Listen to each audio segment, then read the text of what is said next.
Après une dispute, mon mari et sa fille m'ont jeté hors de la voiture sur LIE10 par une chaleur de 108 degrés. Ils ont ri et ont parié sur le temps que je mettrais à revenir. Je ne suis jamais revenu. 3 ans plus tard, ils m'ont vu aux informations. 57 appels manqués. Mon mari m'a jeté mon sac à main sur la poitrine. Sa fille adulte a ri depuis la banquette arrière, et sur un tronçon brûlant de LIE10, sous une chaleur texane de 42 degrés Celsius, ils sont partis et m'ont laissé là. Je me souviens plus du bruit des pneus que de toute autre chose. Ce faible bourdonnement sur l'asphalte chaud, s'estompant rapidement. Comme quelque chose qui se referme derrière moi. Je n'ai pas bougé au début. Je suis resté là, sur le gravier de l'accotement qui glissait sous mes sandales, une main encore à moitié levée, comme si je pouvais les rappeler. Ils n'ont pas ralenti. Un semi-remorque est passé assez près pour me faire trembler les os. La chaleur m'a frappé le visage comme une porte de four qui s'ouvre. C'est à ce moment-là que j'ai compris. Il ne reviendrait pas. J'avais 52 ans, pas de téléphone qui marchait, pas de plan. Et les 2 personnes que j'avais aimées pendant 11 ans venaient de faire de moi une blague. Cela n'a pas commencé là. Les choses comme ça ne commencent jamais là. Je m'appelle Denise Carter. Je vivais en dehors de Katy, Texas. Un quartier calme. Des pelouses bien entretenues, des gens qui saluent même s'ils ne vous connaissent pas. Le genre d'endroit où rien de dramatique n'est censé arriver. J'ai épousé Roy il y a 11 ans, après le décès de mon premier mari. À l'époque, Roy me semblait stable. Pas flamboyant, pas charmant de manière bruyante, juste fiable. Le genre d'homme qui répare un évier qui fuit sans en parler, qui sait changer un pneu sans vous faire sentir stupide de ne pas savoir. Il avait une fille, Kayla. Elle avait 15 ans quand nous nous sommes rencontrés. Assez âgée pour comprendre que je n'étais pas sa mère, assez jeune pour m'en vouloir quand même. Je n'ai pas essayé de remplacer qui que ce soit. J'ai cuisiné, j'ai nettoyé, j'ai été présente, je suis restée constante. Je pensais que ce serait suffisant. Quelque part en chemin, facile à vivre est devenu facile à ignorer. Kayla est revenue vivre à la maison à 25 ans. Juste pour quelques mois, a dit Roy. Rupture, perte de son appartement, besoin de temps. J'ai dit oui. Bien sûr que je l'ai fait. C'est ce qu'on fait quand on essaie de maintenir une famille unie. Les mois sont devenus une année. Puis plus longtemps. Les commentaires ont commencé petits. Elle m'appelait Denise, pas belle maman, pas de manière chaleureuse. Elle riait quand j'écrivais des choses dans mon carnet. Détends-toi, disait-elle, ce n'est pas si grave. Roy prenait toujours son parti. Elle plaisante. Mais ce n'était pas que des blagues. De l'argent a commencé à disparaître. Pas d'énormes sommes, juste assez pour le remarquer. Et je remarquais tout. C'était toujours mon rôle dans cette maison. Je me souvenais des dates d'échéance, des courses, des charges, des assurances. Je savais combien tout coûtait, même quand personne d'autre ne s'en souciait. Ce retour de San Antonio, ça me semblait déjà étrange. La climatisation de la traverse fonctionnait à peine. L'air sortait tiède, n'atteignant jamais vraiment la banquette arrière. Dehors, la chaleur pressait contre les fenêtres comme quelque chose de vivant. Kayla avait les pieds en l'air, scrollant sur son téléphone, faisant de petits commentaires chaque fois que je parlais. J'ai vérifié l'application bancaire par habitude. Un autre retrait. Roy, ai-je dit en gardant ma voix calme, as-tu encore bougé de l'argent? Il n'a pas répondu. Kayla a ri. Oh mon Dieu, ça recommence. Roy, ai-je répété, nous en avons parlé. Elle avait besoin d'aide, a-t-il dit. Ce n'est pas grave. C'est grave, ai-je dit. C'est notre argent et tu avais promis. Kayla s'est penchée en avant. Tu agis comme s'il te volait. Je demande du respect, ai-je dit. Elle a ri. Ce même rire que j'ai entendu plus tard sur l'autoroute. Sec, méprisant. Roy a légèrement dévié et s'est garé sur l'accotement. Le gravier a crépité sous les pneus. Le silence est tombé dans la voiture. Assez, a-t-il dit. Je me suis tourné vers lui. Nous devons en parler. Il m'a regardé alors, vraiment regardé. Et quelque chose dans son visage avait changé. Pas de colère. Pas de frustration. Finale. Tu sais ce qu'il a dit? Sors. J'ai cligné des yeux. Quoi? Sors de la voiture. Pendant une seconde, j'ai cru qu'il plaisantait. Les gens disent des choses qu'ils ne pensent pas quand ils sont contrariés. C'est ce que je me suis dit. Roi, ai-je dit doucement, ce n'est pas drôle. Je ne ris pas. Kayla, elle, riait. Fais-le, a-t-elle dit, laisse-la marcher. J'ai senti mon visage brûler, mais je n'ai pas bougé. Tu n'es pas sérieux. Roi a ouvert sa portière, a fait le tour, a ouvert la mienne. Dehors. Ce mot à nouveau. Plat, définitif. Quelque chose en moi a hésité. Non pas parce que j'étais d'accord, mais parce que je ne pouvais pas croire que c'était réel. Mais mon corps a bougé quand même. Je suis sorti. La chaleur m'a frappé d'un coup. Lourde, vive, suffocante. Je me suis retourné, attendant quelque chose, n'importe quoi. Kayla s'est penchée vers la fenêtre. 10 $ qu'elle est à la maison avant la nuit. Roi n'a pas répondu. Il est juste remonté dans la voiture. La porte s'est fermée. Le moteur a démarré et ils sont partis. Je suis resté là plus longtemps que j'aurais dû. Assez longtemps pour que le silence me semble étrange. Puis un autre camion a rugi et le vent m'a ramené à la réalité. J'ai vérifié mon téléphone. Pas de service. Bien sûr. Roi avait coupé le forfait 2 jours plus tôt après une dispute à propos de la facture. À l'époque, je pensais que c'était temporaire. Quelque chose que nous arrangerions. J'ai commencé à marcher. La chaleur me pesait. Chaque pas plus lourd que le précédent. Ma gorge s'est asséchée plus vite que prévu. Des voitures passaient. La plupart ne ralentissaient pas. Je ne les blâmais pas.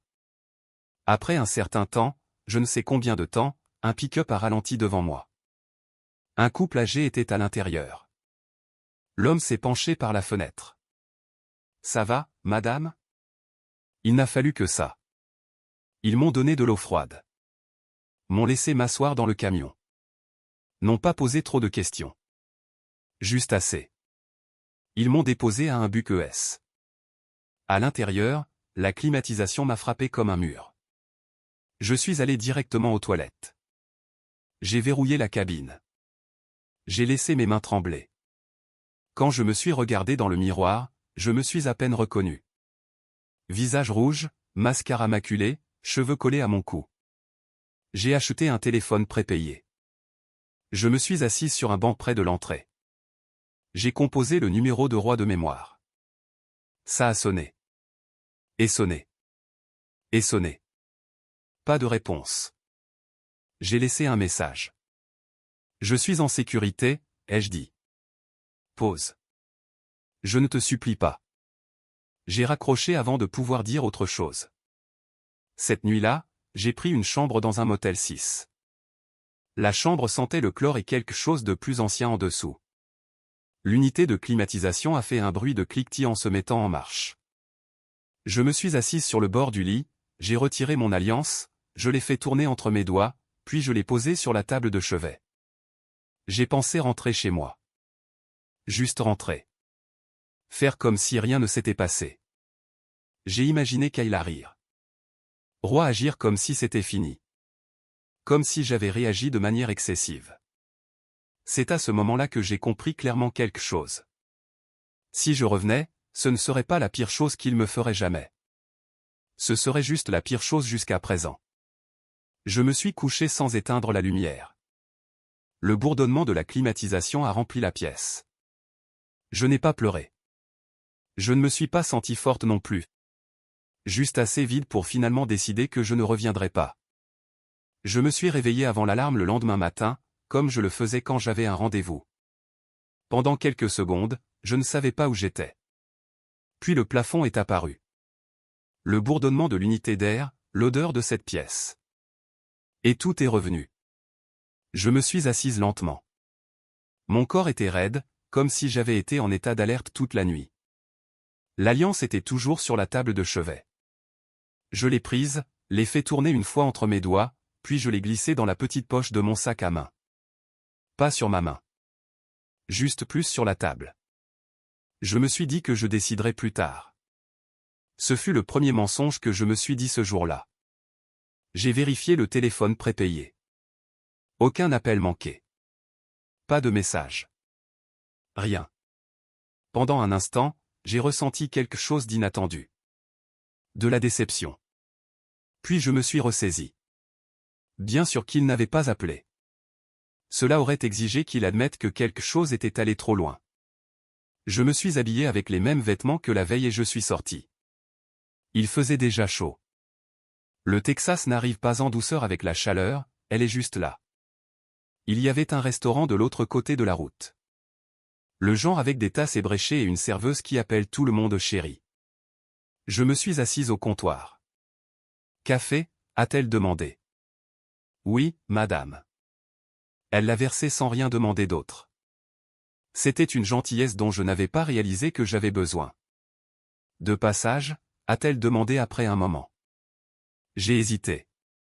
Quelque chose comme ça? Elle a hoché la tête. N'a pas insisté. A juste rempli mon café et est passé à autre chose. Je suis resté là plus longtemps que nécessaire. Pas à cause de la nourriture. Parce que ça me semblait normal. Et j'en avais besoin. Après le petit déjeuner, je suis resté longtemps dans ma voiture. Les mains sur le volant. Moteur éteint. J'avais assez d'essence pour aller quelque part. Je ne savais juste pas où était quelque part. J'ai pensé à retourner à Cathy. Pas chez Roy. À la maison. Pour prendre mes affaires. Pour prouver quelque chose. Puis j'ai imaginé la porte d'entrée. Le visage de Kayla. Ce rire. Roy agissant comme si j'étais le problème. J'ai démarré la voiture et j'ai roulé dans l'autre direction. Vers Houston. La circulation s'est densifiée à mesure que je m'approchais. Des sorties familières défilaient. L'épicerie où j'allais le jeudi. L'église où nous étions assis au même rang chaque dimanche. Le pressing que Roy aime parce qu'ils font les choses bien. Je ne me suis pas arrêté. En milieu de matinée, je me suis retrouvé sur le parking d'un centre de l'emploi près de l'île 45. Je ne l'avais pas prévu. Cela me semblait juste le genre d'endroit où les gens vont quand ils n'ont pas de plan. À l'intérieur, la climatisation était trop froide. Les néons rendaient tout plat. Des rangées de chaises en plastique. Des gens qui attendaient. Tenant des dossiers. Fixant des écrans. J'ai pris un numéro, je me suis assise, j'ai attendu. Un homme en face de moi tapait du pied sans arrêt. Une femme à ma gauche chuchotait dans son téléphone, essayant de ne pas pleurer. J'ai réalisé quelque chose en étant assise là.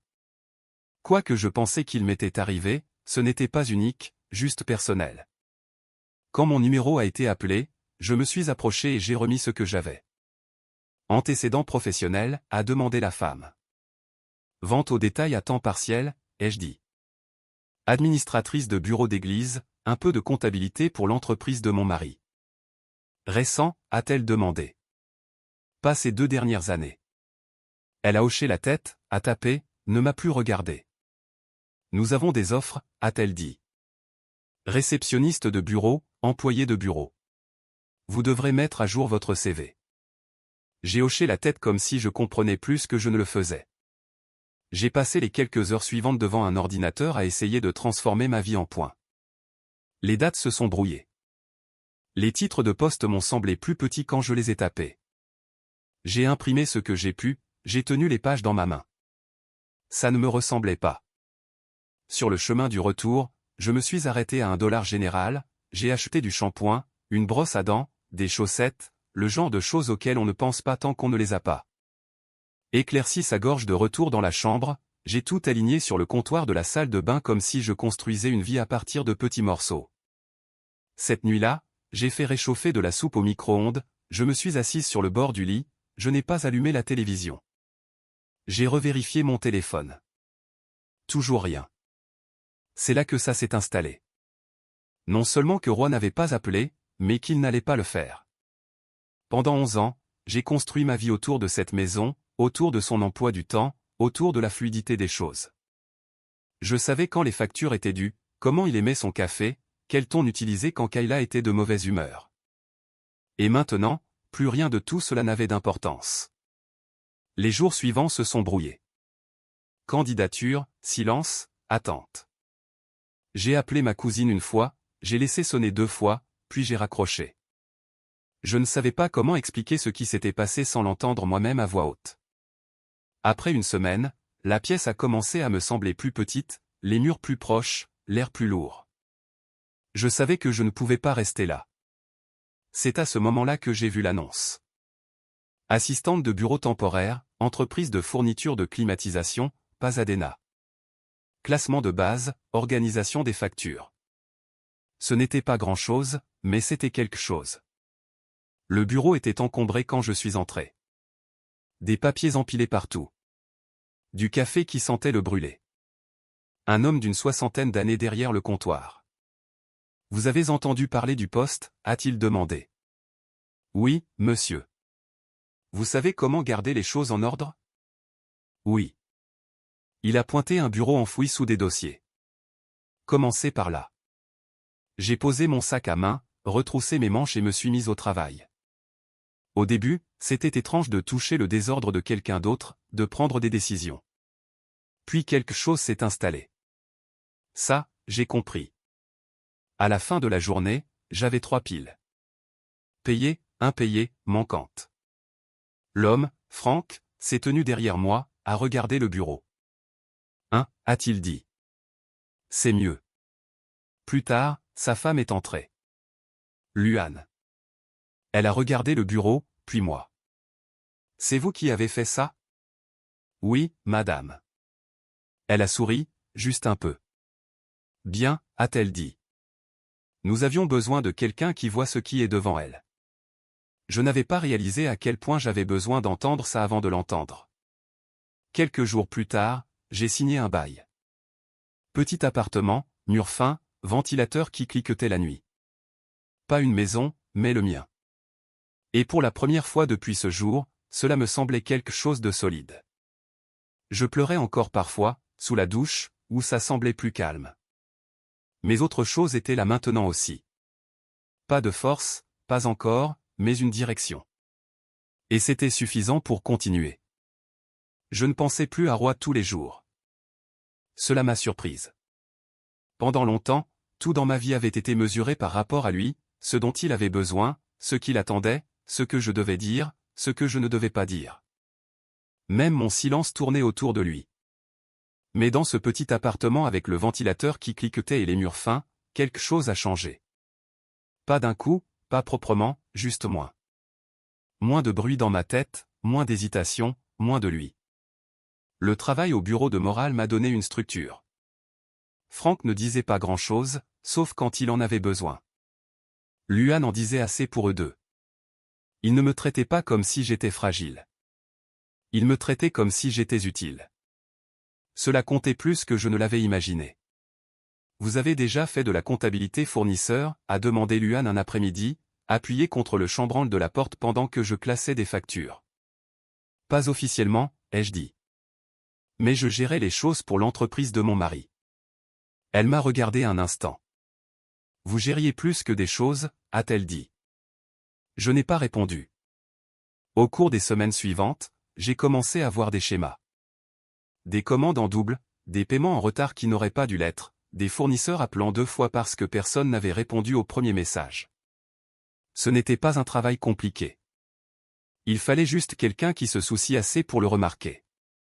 Et je l'ai fait. Frank a commencé à me faire confiance sans le dire à voix haute. Luan a commencé à me demander mon avis. C'était étrange. Être écouté. Je n'avais pas réalisé à quel point j'étais habitué à être ignoré jusqu'à ce que cela cesse d'arriver.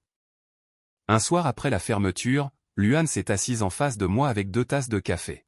« Tu vas me dire ce qui s'est vraiment passé un jour ?» a-t-elle demandé. J'ai fixé la tasse devant moi. Puis je l'ai dit. On m'a laissé sur le bord de l'autoroute. Elle n'a pas réagi, n'a pas interrompu, a juste attendu. Alors je lui ai raconté. La dispute, la voiture, la chaleur, la façon dont ils sont partis comme si de rien n'était. Quand j'ai eu fini, Elle s'est légèrement penchée en arrière. Les hommes comme ça, a-t-elle dit. Compte sur le fait que tu seras trop gêné pour te mettre en colère. J'ai laissé échapper un soupir. Je n'étais pas gêné, ai-je dit. J'étais choqué. Donne-toi du temps, a-t-elle répondu. Le choc se transforme en autre chose. Elle avait raison. Ce n'est pas arrivé du jour au lendemain. Mais quelque part entre l'organisation des factures et le paiement de mon propre loyer, le choc s'est estompé. Et en dessous, il y avait de la clarté. Quelques semaines plus tard, j'ai reçu un courrier qui n'appartenait pas à la vie que je construisais. Il avait été réexpédié de mon ancienne adresse. Mon nom sur le devant. Denise Carter. À l'intérieur, des documents. Des documents commerciaux. L'entreprise de Roy. Au début, j'ai cru que c'était une erreur. Mauvaise adresse, mauvaise personne. Puis j'ai revu mon nom, encore et encore. Des références de prêt, des accords de fournisseurs, quelque chose qui ressemblait à un formulaire de garantie. Je me suis assise à ma table de cuisine, les papiers étalés, lisant lentement, attentivement. Certaines des signatures me semblaient familières. Je me suis souvenu que Roy m'avait tendu des papiers au fil des ans. Juste signer ici. Des choses de routine. Vite, nous sommes pressés. Je lui avais fait confiance. Mais il y avait des choses dans ces pages dont je ne me souvenais pas avoir signé. C'est là que ma main a commencé à trembler. Non pas de peur, mais de compréhension. J'ai étalé les papiers sur la table. Dates, chiffres, noms que je reconnaissais à peine. Si Roy avait des problèmes, si ces documents étaient importants, alors je n'étais pas seulement sa femme sur le papier. J'en faisais partie, que je le veuille ou non. Cette nuit-là, je n'ai pas dormi. Le lendemain matin, je suis allé à la bibliothèque publique. C'était calme d'une manière différente de mon appartement, plus confiné. J'ai ouvert une session sur un ordinateur, j'ai consulté des dossiers, des dépôts d'entreprise, des informations publiques, tout ce qui était lié à son entreprise. Plus je cherchais, pire c'était. Des comptes dont je ne savais rien, des transactions qui ne correspondaient pas à ce dont je me souvenais, des schémas qui ne semblaient pas clairs. J'ai imprimé tout ce que j'ai pu. Chaque page sortait de l'imprimante, trop calme pour ce que je lisais. À un moment donné, j'ai dû m'arrêter. Non pas parce que je ne comprenais pas, mais parce que je comprenais. Roy n'avait pas seulement été négligent, il avait caché des choses, et j'étais resté à ses côtés tout le temps. Pendant quelques jours après cela, tout me semblait tendu, comme si j'attendais que quelque chose se produise. Au travail, je restais concentré. Les chiffres avaient toujours un sens. Les papiers devaient toujours être triés. Mais en dessous, il y avait une question que je ne pouvais ignorer. Si son monde s'effondrait, le mien s'effondrerait-il avec lui? Un après-midi, Luan m'a trouvé en train de fixer la même page trop longtemps. On dirait que tu es sur le point de t'enfuir, a-t-elle dit. Je pourrais bien, ai-je admis. Elle a tiré une chaise. Parle. Alors je l'ai fait. Tout. Les documents, les signatures, ce que je ne comprenais pas, ce dont j'avais peur. Quand j'ai eu fini, elle est restée silencieuse un instant. Puis elle a dit quelque chose de simple. Tu dois savoir exactement où tu en es. J'ai peur de le découvrir, ai-je dit. Avoir peur ne change rien, a-t-elle répondu. Cela ne fait que le retarder. Cela m'est resté en tête. Quelques semaines plus tard, quelque chose d'inattendu est arrivé. Une chaîne de télévision locale est venue. Il faisait un reportage sur les petites entreprises, les histoires de redressement, comment les gens s'adaptaient. Franck ne se souciait pas de passer à la télévision. Luan, si. Publicité gratuite, a-t-elle dit. Ils ont filmé à l'intérieur du bureau. Installation simple, un journaliste, une caméra, quelques questions. À un moment donné, le journaliste s'est tourné vers moi. Et vous êtes? Denise Carter, ai-je dit. Et que faites-vous ici? J'ai hésité une seconde, puis j'ai répondu honnêtement. J'empêche les choses de tomber entre les mailles du filet. Elle a souri. C'est plus important qu'il n'y paraît. J'ai hoché la tête. Ça l'est généralement. Le reportage a été diffusé ce soir-là. J'ai failli ne pas le regarder. Mais Luan a appelé. Tu passes à 18h30.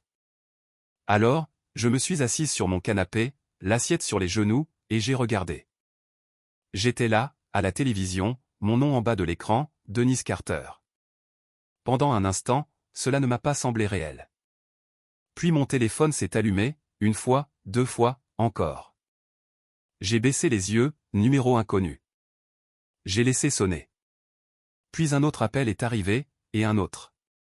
Au moment où j'ai décroché, j'en avais déjà manqué 6. La notification de message vocal est apparue. Je savais qui c'était. J'ai appuyé sur lecture. Denise. La voix de Roy, tendue, contrôlée. Rappelle-moi. Nous devons parler avant que ça ne dégénère. J'ai fixé le téléphone. Puis il a sonné encore, et encore, et encore. À la fin de la nuit, j'avais 57 appels manqués. 3 ans sans contact, sans préoccupation, sans excuse, et maintenant il ne pouvait plus s'arrêter d'appeler. Je me suis penché sur le canapé, j'ai expiré lentement. Pour la première fois depuis ce jour sur LIE10, j'ai souri. Non pas parce que c'était drôle, mais parce que c'était clair. Ils n'appelaient pas parce qu'ils s'inquiétaient. Ils appelaient parce qu'ils avaient besoin de moi. Et cela a tout changé. Je ne l'ai pas rappelé cette nuit-là. J'ai laissé le téléphone sur la table pendant qu'il vibrait en silence. De temps en temps, il s'allumait, puis s'éteignait à nouveau, comme s'il essayait de me rappeler quelque chose que j'avais déjà compris. 57 appels manqués. Ce chiffre est resté gravé en moi. Non pas parce que c'était dramatique, mais parce que c'était désespéré. Le lendemain matin, j'ai fait du café avant d'écouter les messages vocaux. J'avais besoin de quelque chose de stable dans mes mains d'abord. Le premier message était de Roy. Denise, décroche. Je sais que tu vois ça. Nous devons parler. Le deuxième était plus doux. Denise, écoute, je n'avais pas réalisé. Rappelle-moi juste. Au troisième, l'agressivité était de retour. Tu ne comprends pas ce qui se passe. Ce n'est pas quelque chose que tu peux ignorer. Je me suis arrêté là. Je n'avais pas besoin du reste. Il ne me demandait pas comment j'allais. Il ne s'excusait pas. Il s'énervait. Au travail, Luan n'a même pas attendu que je m'assoie. Combien, a-t-elle demandé? 57. Elle a haussé les sourcils. Ce n'est pas de la panique. C'est un problème qu'il ne peut pas régler. Franck, de l'autre côté de la pièce, a marmonné, ça veut dire qu'il n'a finalement plus de marge de manœuvre. J'ai hoché la tête. C'est ce dont j'ai peur. Luan m'a regardé attentivement. Peur pour toi ou pour lui? J'ai ouvert la bouche pour répondre, puis je me suis arrêté. Je ne sais pas encore, ai-je dit. Alors tu le découvres avant d'accepter quoi que ce soit, a-t-elle dit. On ne revient pas dans quelque chose juste parce que quelqu'un t'appelle. Cela m'est resté en tête. En milieu d'après-midi, Roy était passé au SMS. Il faut qu'on parle. C'est sérieux. Puis, c'est à propos de l'entreprise. Ton nom est sur des choses que tu ne comprends pas. J'ai fixé ce message. Non pas parce qu'il m'a surprise, mais parce qu'il confirmait ce que je savais déjà. Je n'ai pas répondu. Un autre message est arrivé. J'essaie de te protéger. Ne rends pas cela plus difficile que nécessaire. Celui-là m'a fait rire. Court, silencieux, pas amusé. Me protéger? De quoi? De quelque chose dans lequel il m'avait déjà mise? Ce soir-là, je suis resté un moment dans ma voiture avant d'entrer. Vieille habitude. À l'époque, je restais dans l'allée à me préparer avant d'entrer dans la maison. Certaines habitudes ne disparaissent pas tout de suite. Cette nuit-là, j'ai écouté le reste des messages vocaux. Kayla en avait laissé 3. Le premier était défensif. Ok, ça devient ridicule. Tu ne peux pas juste disparaître pendant 3 ans et ensuite agir comme si nous étions le problème. Le deuxième essayait d'être plus doux. Écoute, quoi qu'il se soit passé, on peut passer outre. Le troisième a laissé tomber le masque. Papa a beaucoup de soucis. Si tu ne l'appelles pas, ça va empirer. Je suis resté là, le téléphone à la main. Rien n'avait changé. pas vraiment. Il me voyait toujours de la même manière. Quelqu'un qui reviendrait. Quelqu'un qui arrangerait les choses. Le lendemain matin, j'ai appelé un avocat. Pas de drame. Pas de grand discours. Juste une décision. Le bureau était calme. Mur beige, moquette douce. Le genre d'endroit où tout semble contrôlé. Dites-moi ce qui se passe, a-t-il dit. Alors, je l'ai fait. Les documents, les signatures, les parties que je comprenais, les parties que je ne comprenais pas. Il a tout lu attentivement, sans se presser. Avez-vous signé cela, a-t-il demandé. Certains, ai-je dit, pas tous, et sans savoir ce qu'il signifiait. Il a hoché la tête. Cela compte. J'ai attendu. Vous n'êtes pas tiré d'affaire, a-t-il dit. Mais vous n'êtes pas aussi exposé que vous le pensez non plus. J'ai senti quelque chose dans ma poitrine se relâcher. Juste un peu. Il y a un calendrier ici, a-t-il poursuivi. Il y a une séparation. Il y a un schéma. Que veut-il, ai-je demandé. L'avocat s'est légèrement penché en arrière. S'il appelle comme ça, pause, il veut que vous signiez quelque chose. Ça a fait mouche. Probablement pour nettoyer sa responsabilité, a-t-il ajouté. Transférer la responsabilité. J'ai hoché la tête lentement. Ça lui ressemble bien. Alors vous ne signez rien, a-t-il dit. Vous n'acceptez rien. Vous ne le rencontrez pas seul. J'ai réfléchi à cela. À Roy assis en face de moi, parlant comme il l'avait toujours fait. Parler, c'est bien, a dit l'avocat, mais vous contrôlez la situation. J'ai hoché la tête.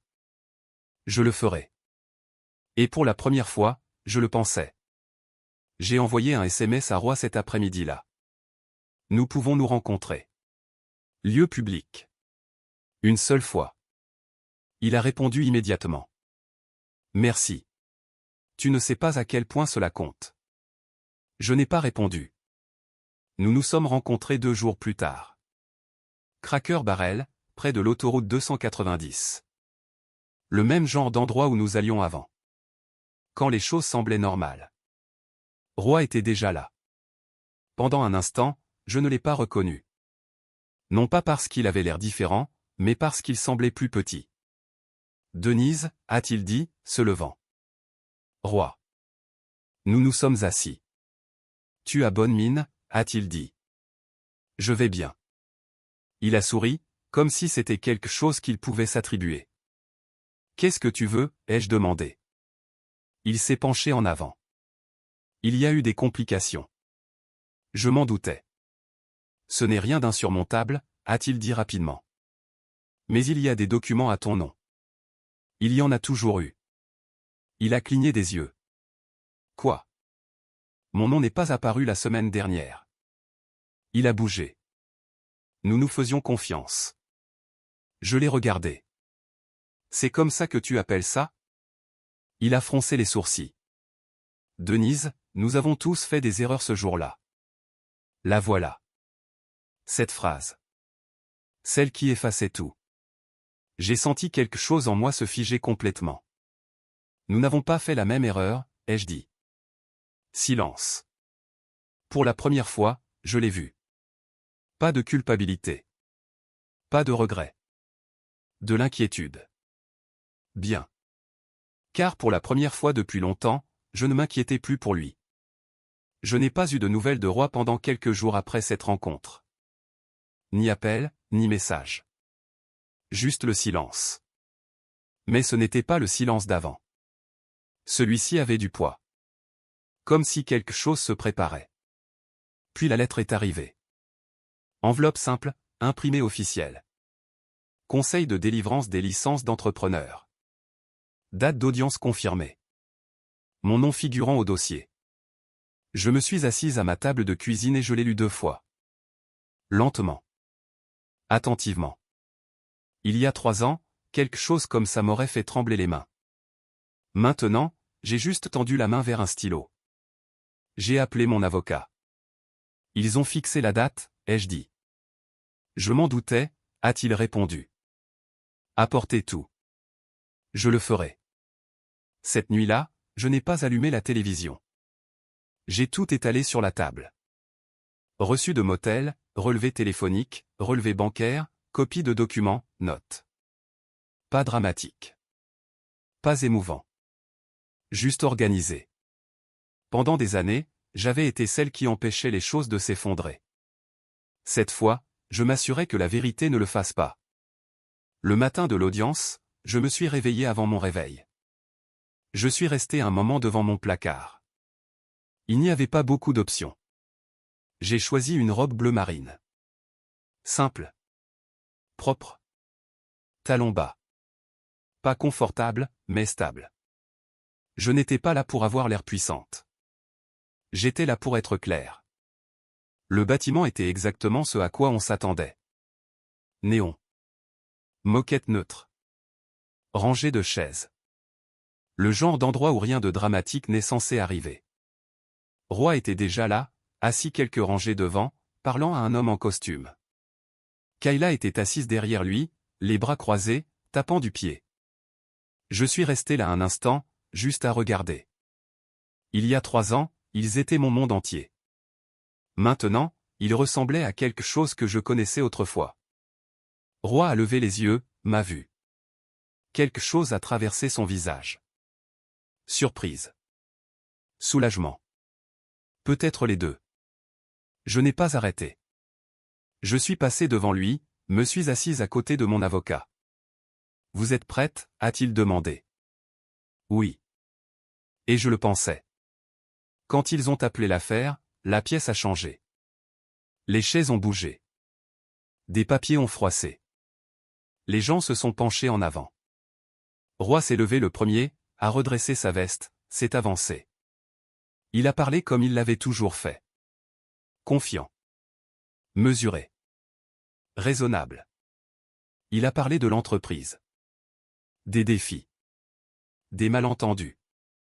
Des omissions. Il a utilisé des mots prudents, des mots sûrs. Il n'a jamais utilisé le mot responsabilité. Quand ce fut mon tour, je me suis levé, je me suis avancé, j'ai posé mon dossier, je l'ai ouvert. Je m'appelle Denise Carter, ai-je dit. Ma voix n'a pas tremblé. J'ai été marié à Roy Carter pendant 11 ans. J'ai fait une pause. Pas longue. Juste assez. J'aimerais clarifier mon implication. Puis j'ai exposé les faits. Date. Compte. Document. Ce que j'ai signé. Ce que je n'ai pas compris. Puis je suis passé au jour qui a compté. Le 18 juillet, ai-je dit, pendant une vague de chaleur record. Pause. J'ai été laissé sur le bord de l'Interstate 10. Silence. Je ne suis pas parti volontairement. Je ne suis pas revenu. J'ai posé le reçu du motel, puis le relevé téléphonique, puis le bail. J'ai trouvé un logement, un emploi. À partir de ce moment-là, je n'ai plus été impliqué dans ces opérations commerciales. Tout était en ordre. Tout était clair. Puis je me suis arrêté. Un instant, je les ai regardés. Roy. Puis Kayla. Et je l'ai dit. Vous avez ri. Silence. Vous avez ri parce que vous pensiez que je n'avais nulle part où aller. Personne n'a bougé. Personne n'a parlé. J'ai laissé cela s'installer. Puis j'ai ajouté, tout aussi calme, et maintenant, tout le monde ici sait que j'avais un endroit où aller. Je me suis reculé. C'était tout. Pas de discours. Pas de cri. Juste la vérité. Le reste n'avait pas besoin de moi. Des questions ont été posées. Des documents ont été examinés. Mais quelque chose avait déjà changé. Pas seulement pour Roy. Pour moi. Quand cela s'est terminé, j'ai ramassé mon dossier, j'ai marché vers la sortie. Roy m'a rattrapé dans le couloir. Denise, a-t-il dit. Je me suis retourné. Pendant un instant, nous sommes restés là. Il avait l'air fatigué. Plus petit que dans mes souvenirs. Je ne pensais pas que ça se passerait comme ça, a-t-il dit. Je sais. Il a hésité. Je suis désolé. Les mots sont sortis doucement. 3 ans trop tard. J'ai hoché la tête une fois. Pas d'acceptation. Juste un signe de reconnaissance. Puis je me suis retourné et je suis parti. Dehors, l'air était chaud, mais pas insupportable. Je suis resté là un instant. Pas de bruit. Pas de pression. Juste de l'espace. Cette nuit-là, j'ai préparé quelque chose de simple. Des œufs. Du pain grillé. Je me suis assise à ma table. J'ai mangé lentement. Je n'étais pas plus jeune. Je n'étais pas plus riche. Et certaines nuits faisaient encore mal. Mais je dormais mieux maintenant. Parce que je savais quelque chose que je ne savais pas avant. Je n'étais plus la femme qu'il pouvait abandonner. Et je n'étais pas la femme qui reviendrait. Si jamais vous avez dû reconstruire votre vie après que quelqu'un ait cru l'avoir brisée, alors vous comprenez. Parfois, le miracle n'est pas la vengeance. Parfois, c'est simplement de ne jamais revenir. Si cette histoire vous a touché, prenez un instant. Réfléchissez au moment où vous vous êtes choisi. Où vous le pouvez encore. Et si vous voulez plus d'histoires comme celle-ci, des histoires tranquilles, des histoires vraies, restez avec moi.